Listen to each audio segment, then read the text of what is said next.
하나님의 말씀 보시겠습니다. 구약성경 다니엘서 5장 1절서부터 9절의 말씀입니다. 구약성경 1240페이지입니다. 다니엘서 5장 1절로 9절입니다. 찾으신 줄 알고 말씀을 제가 봉독해 드리겠습니다. 벨사살 왕이 그의 귀족 1000명을 위하여 큰 잔치를 베풀고 그 1000명 앞에서 술을 마십니다. 벨사살이 술을 마실 때에 명하여 그의 부친 느부갓네살이 예루살렘 성전에서 탈취하여 온 금, 은 그릇을 가져오라고 명하였으니 이는 왕과 귀족들과 왕들과 후궁들이 다 그것으로 마시려 함이었더라. 이에 예루살렘 하나님의 전 성소 중에서 탈취하여 온 금그릇을 가져오매 왕이 그 귀족들과 왕들과 후궁들과 더불어 그것으로 마시더라. 그들이 술을 마시고는 그 금, 은, 구리, 쇠, 나무, 돌로 만든 신들을 찬양하니라. 그때에 사람의 손가락에 나타나서 왕궁 촛대 맞은편 석회 벽에 글자를 쓰는데 왕이 그 글자 쓰는 손가락을 던지라. 이에 왕의 줄기던 얼굴빛이 변하고 그 생각이 번민하여 넓적다리 마디가 녹는 듯하고 그의 무릎이 서로 부딪힌지라. 왕이 크게 소리질러 술객과 갈대아 술사와 점쟁이를 불러오게 하고 바벨론의 지혜자들에게 말하되 누구를 막론하고 이 글씨를 읽고 그 해석을 내게 보이며 자주색 옷을 입히고 금사슬을 그의 목에 걸어주리니 그를 나라의 셋째 통치자로 삼으리라 하니라. 그때 왕의 지혜자가 다 들어왔으나 능히 그 글자를 읽지 못하며 그 해석을 왕께 알려주지 못하는지라. 그러므로 벨사살 왕이 크게 번민하여 그의 얼굴빛이 변하였고 귀족들도 다 놀라니라. 아멘. 오늘 아침에 우리 귀한 말씀의 제목은 벨사살 왕의 파멸입니다. 우리가 잘 아신 바와 같이 불신자들은 모르는 일이죠. 또 불신자들은 인정하지도 않으려는 일입니다. 우리 하나님은 창조주 하나님이시라는 겁니다. 따라서 우주 만물을 섭리하시고 주관하시는 하나님이십니다. 역사의 주인이시죠. 우리 인생의 생사화복을 주장하시는 하나님이십니다. 그러므로 우리는 하나님 편에 서야 합니다. 그래야 복을 받습니다. 하나님 편에 서야 은혜 중에 사는 것입니다. 저와 여러분들은 하나님을 기쁘시게 해드리고 하나님 편에 서시기를 주의 이름으로 축원합니다. 오늘 본문 말씀에 나오는 바벨론 나라 벨사살 왕은 그렇게 많이 들어본 왕의 이름은 아닙니다. 다만 벨사살 왕 하면 생각나는 것이 있죠. 메네메네 데겔 우바르시니라 하는 그 유명한 말이었습니다. 다니엘서에서 바벨론 왕 하면 느부갓네살 왕이 유명한 왕입니다. 그 왕은 하도 유명한 왕이어서 우리가 잘 아는 왕이기도 하죠.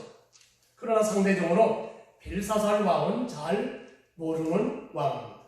그런데 느부갓네살 왕 시절에는 바벨론 나라가 아주 크게 강성한 나라였습니다.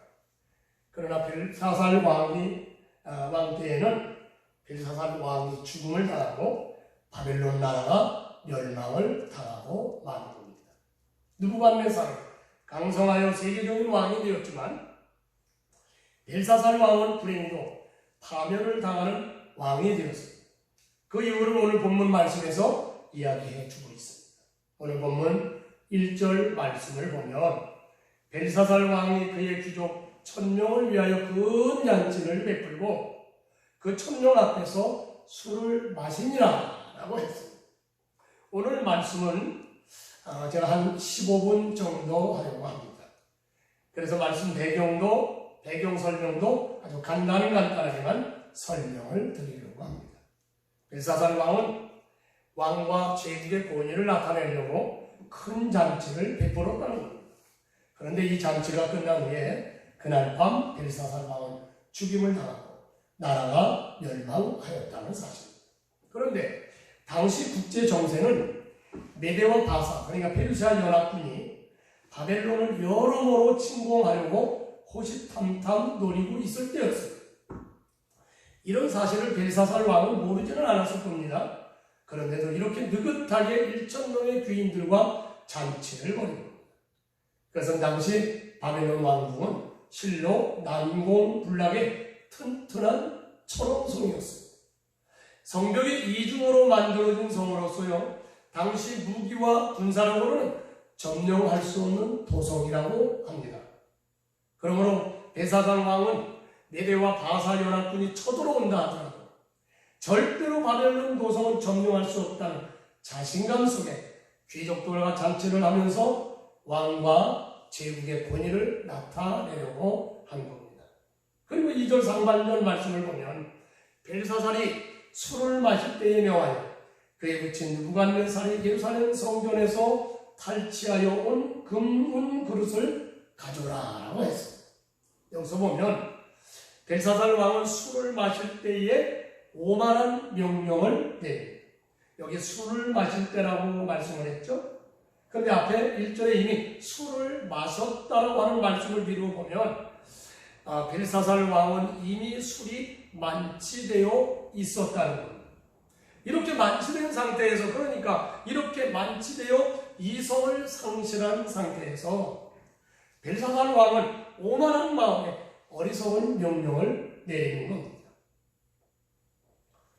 그것은 느부갓네살 왕이 예루살렘을 함락시키면서 예루살렘 성전에서 탈취하여 온 거룩한 용기들을, 그러니까 하나님 앞에서 제사를 드릴 때에 거룩하게 사용되는 그 성전의 기구들을 가져오라는 겁니다. 그 기구들을 사용해서 1,000명의 귀족들과 2절 하반절의 말씀을 보면 그 성부들로 술을 마시려고 한 겁니다. 그 성전 기구는 어떤 기구일까요? 하나님의 거룩한 제사에만 사용되는 거룩한 기구입니다. 그러므로 이 성전 기구는 하나님께 거룩하게 드려졌을 뿐만 아니라 아무도 만지지 못합니다. 하나님 예배에 사용되는 이 용기들은 구별된 제사장들만 그 용기를 만질 수 있는 겁니다. 광야에서 장막 성전을 이동할 때 갈 때도 그렇습니다. 이동하여 가게 되면 거룩한 성전에서 사용되는 용기들을 다 가지고 가야죠. 그때는 제사장들이 청색 보자기에 이렇게 다 그 물건들을 쌓아놓으면 고앗 자손들이 그것도 손으로 들지 못하고 뜰채로 꿰어서 어깨에 메어 가지고 갔습니다. 함부로 손으로 만지는 것이 아니죠. 만지는 순간 죽는 것입니다. 그런데 불경스럽게도 벨사살 왕은 만취하여 이성을 잃은 상태에서 성전의 기구들을 가져다가 술잔으로 사용하라는 것. 그것은 하나님을 무시하고 하나님을 우롱하는 행위였습니다. 그러나 벨사살은 하나님의 성전에서 하나님께 예배할 때 사용하는 거룩한 용기를 가지고 귀족들과 황후들과 후궁들이 술을 담아 마셨습니다. 거룩한 제사장만이 만질 수 있는 거룩한 용기를 벨사살은 술잔으로 삼고, 이것은 하나님을 무시하는 신성 모독적인 죄를 범한 겁니다. 더 나아가 4절 말씀을 보면 벨사살은 1,000명의 귀족들과 하나님의 거룩한 기구에 술을 담아 마시면서 금과 은과 구리와 쇠와 나무로 만든 우상을 찬양했다고 했습니다. 하나님을 모독하여 거룩한 성전 용기로 술을 마신 벨사살 왕은 성전에서 사용되는 용기들이 무엇인지 몰라서, 그러니까 하나님에 대한 신앙적 무지에서 비롯된 것처럼 보입니다. 그러나 성전의 용기로 술을 마시면서 자기들의 사신 우상을 찬양하였다는 사실에서 볼 때에 분명히 그것은 의도적인 행동이었다는 것을 우리는 알 수가 있습니다. 벨사살의 할아버지가 되는 느부갓네살 왕이, 그런데 오늘 본문 2절에 보면 느부갓네살 왕이 벨사살의 부친으로 나오고 있습니다. 그러나 사실 벨사살은 느부갓네살의 손자입니다. 성경에서 할아버지를 아버지로 표기할 때도 많고요. 할머니를 어머니로 표기할 때도 많습니다. 그래서 느부갓네살을 부친이라고 이렇게 했죠. 느부갓네살 왕이 예루살렘 성전을 불태우고 성전에 있는 성전 기구들을 다 탈취하여 자기들의 신인 마르둑 신전에 두었던 겁니다. 그것은 자기들의 신이 마르둑이 자기네들의 신이었던 그 마르둑이 하나님을 이겼다. 하나님을 이겼다고 하는 표시로 그 술잔들을 거룩한 하나님의 기구들을 그 신전에다 갖다 놓는 거예요. 그러니까 포로로 쓴 거죠. 무릎을 꿇쳤다는 얘기입니다. 마치 블레셋 사람들이 하나님의 법궤를 빼앗아다가 그들의 그들의 신전에다 갖다 놓지 않았습니까? 그 행동하고 똑같은 일이죠. 그러므로 벨사살 왕은 오만한 마음으로 하나님께 예배를 드릴 때 사용하는 성전 기구로 술잔을 삼으면서 자기 우상들을 찬양하여 하나님을 비하시키고 의도적으로 짓밟는 악의적인 행동이었습니다. 그러므로 그 결과가 어떤 결과로 나타났을까요? 5절 이하의 말씀을 보면 그때에 그러니까 하나님을 무시하고 조롱하여 거룩한 성전 기구로 술을 마시면서 사신 우상을 찬양하던 바로 그 지각에 왕궁 촛대 맞은편 석회벽에 사람의 손가락이 갑자기 나타나고 그리고 글씨를 써나갑니다. 그들은 그 글을 도무지 알 수 없는 글이었죠. 그러나 그 글을 보는 순간 얼마나 놀랬겠습니까? 아니 사람이 나타나서 쓰는 것도 아니고 손만 나타나서 쫙 글을 써나가니까요. 그러므로 벨사살 왕은 그곳에 앉아있는 모든 귀족들은 다 그 글을 보면서 부들부들 두려워 떨었습니다. 그러나 그 나라의 술객과 갈대아 술사와 점장이들과 바벨론 지혜자들도 아무도 이 글을 알아볼 수가 없었어요. 해석할 수가 없었습니다. 왜 그랬습니까? 하나님이 쓰신 심판의 글이었기 때문에 신령한 하나님의 사람이 아니면 그 글씨를 읽을 수도 없고 해석할 수도 없었습니다. 그러므로 신령한 하나님의 사람 다니엘 선지자가 그거를 읽고 해석한 겁니다. 그거는 곧 메네메네 되길 원하십니다 하는 말씀이죠. 그거를 해석해보면 메네는 하나님이 이미 왕의 나라의 시대를 세워서 그것을 끝나게 하셨다 하니 대개는 왕을 저울에 달아보니 부족함이 보였다 하니 베레스는 왕의 나라가 나뉘어서 메대와 바사 사람에게 준바되었다 하였다. 이것은 하나님께서 오만한 벨사살 왕을 심판하신다는 경고의 말씀인데 벨사살 왕을 죽이시겠다고 하는 말씀입니다. 벨사살의 나라 바벨론을 메대와 바사에게 주겠다고 하는 말씀입니다. 벨사살이 오만하여 하나님의 신성을 모독하고 조롱하여 불교한 행동을 한 결과는 그날 밤 적군들에 의하여 죽임을 당하고 바벨론 나라는 멸망하고 말았습니다. 그렇습니다. 개인이나 국가나 살아계신 하나님을 무시하고 조롱하면 파멸을 당하고 멸망을 당할 수밖에 없습니다. 오늘 본문 5장 18절로 24절의 말씀에서 보면 다니엘은요 벨사살 왕에게 이렇게 책망을 합니다. 다니엘은 느부갓네살 왕의 행적을 이야기하죠. 느부갓네살은 하나님의 은혜로 세계 최고의 왕이 되었는데 그는 만왕의 왕을 모르고 마음이 높아지며 뜻이 완악하여 교만해진 겁니다.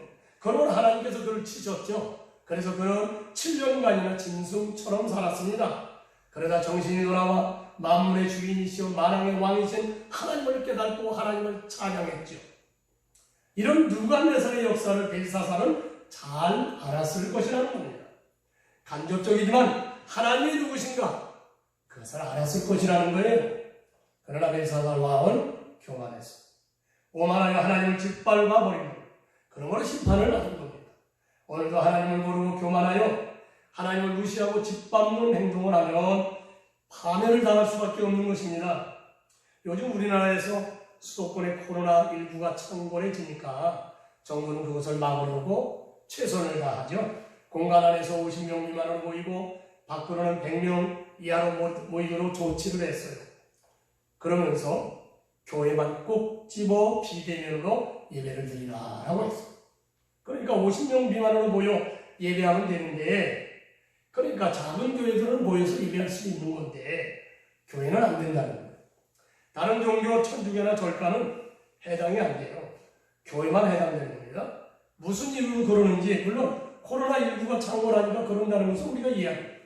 그러나 아무 힘도 없고 저항할 줄도 모르는 교회만 왜 꼭 집어 예배를 금지시키는지 전부 다 같이 금지하고 이해가 되지만 왜 교회만 그러는지 그 이유를 알 수가 없는 겁니다. 큰 교회는 온라인 예배 시설이 되어 있어 문제가 없어요. 그러나 80%나 되는 작은 교회들은 온라인 시설이 안 되어 있습니다. 그 교회들이 당장 예배를 못 드리니까 아우성치고 항의를 했어요. 그러니까 20명 이내로 예배를 드리라 라고 다시 합의돼서 명령이 내려왔습니다. 그게 어저께 이야기입니다. 어저께 그저께. 그러다가 어제는 어떻게 돼요? 예? 다시 10명 이내로 줄여라. 이렇게 된 거예요. 다시 10명. 왜? 점점 더 크게 확대되니까. 저는 여러 가지 걱정되는 것이 있습니다. 교회가 힘이 없고 저항도 못하지만 교회의 머리는 우리 주 예수 그리스도십니다. 그분은 누구예요? 만왕의 왕이시죠. 예, 전능하신 하나님이십니다. 우주 만물의 주인이십니다. 창조주 하나님이십니다. 인생에게 찬양을 받으실 하나님이십니다. 교회를 무시하고 예배를 막는 것은 목사와 성도를 무시하는 일 같지만 그것은 하나님을 무시하는 일이고 하나님을 짓밟는 행위, 이런 일로 하나님을 분노케 해서는 안 된다는 사실. 그렇습니다. 믿는 사람이나 믿지 않는 사람이나 하나님을 무시하는 어리석음을 범해서는 안 됩니다. 예? 아니, 하나님을 모르는 사람들은 하나님을 조롱할 수도 있어요. 왜? 결국 그들은 지옥의 백성이니까 이래도 지옥 가고 저래도 지옥 가요. 그러나 있는 사람은 조심해요. 하나님을 조롱하면 파멸할 수밖에 없어요. 그러므로 우리는 살아계신 우리 하나님을 분명히 깨달아요. 지금도 역사를 섭리하시는 하나님을 알아야 돼요. 하나님은 우리의 주인이 되십니다. 하나님은 겸손한 자에게 은혜를 주신다고 했어요. 그러므로 하나님의 은혜를 받을지언정 하나님을 분노케 해서는 안 돼요. 그러므로 우리 부천 소망교회 저와 여러분들은 지금부터, 아니 지금까지도 그랬지만 앞으로도 하나님 앞에 늘 겸손하시고 하나님을 기쁘시게 해드려야 돼요. 그러므로 주의 은혜를 받고 주의 복을 받아 누려 사는 저와 여러분 다 되시길 예수님 이름으로 축원합니다. 기도하시겠습니다. 사랑하시는 아버지, 귀하신 은혜와 사랑하심을 감사합니다. 우리가 다니엘서의 역사를 통해서 벨사살 왕이 하나님 앞에 교만하고 오만한 불손한 신성 모독한 일들을 행하여 결국 그 인생이 파멸을 당하고 나라까지도 빼앗기는 불행한 역사를 우리에게 기록하고 있습니다. 사랑하시는 아버지, 오늘도 아버지 개인이나 나라나 아버지 하나님을 무시하고 조롱하고 교만하면 망할 수밖에 없다는 겁니다. 하나님은 겸손한 자에게 은혜를 주시지만 교만한 자를 꺾으신다고 하셨사오니 하나님, 우리가 다 하나님의 종된 주의 백성으로 늘 하나님 앞에 겸손하게 하시고 우리 하나님을 기쁘시게 해드리고 하나님 편에 서고 하나님을 늘 자랑하며 경배하며 감사하며 사는, 그래서 하나님의 은혜를 받고 사는 저희들 다 되도록 주여 축복하여 주옵소서. 이 어려운 시대에도 하나님이 우리를 도우시사 우리 사랑하는 성도님들 한 사람 한 사람 아버지 다 붙잡아 주셔서 코로나19가 창궐하고 있사오니 아버지, 저들은 코로나19와 전혀 상관없게 하시고 코로나19의 환자가 혹시 가까이 있다 하더라도 성령의 불로 소멸하여 주시고 아버지 하나님 불담으로 막아주셔서 건강케 하시고 시험에 드는 일이 없도록 축복하여 주시옵소서. 예수님의 귀하신 이름으로 감사하며 기도합니다.